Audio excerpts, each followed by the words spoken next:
سورة الملك. بسم الله الرحمن الرحيم.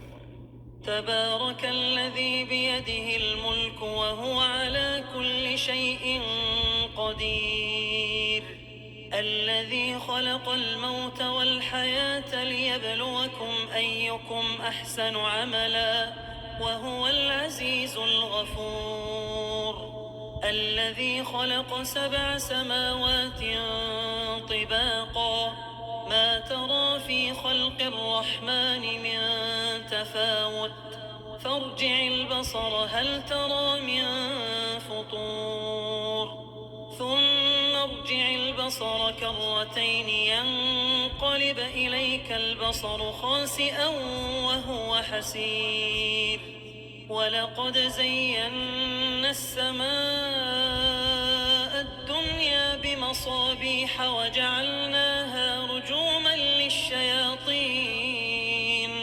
وأعتدنا لهم عذاب السعير.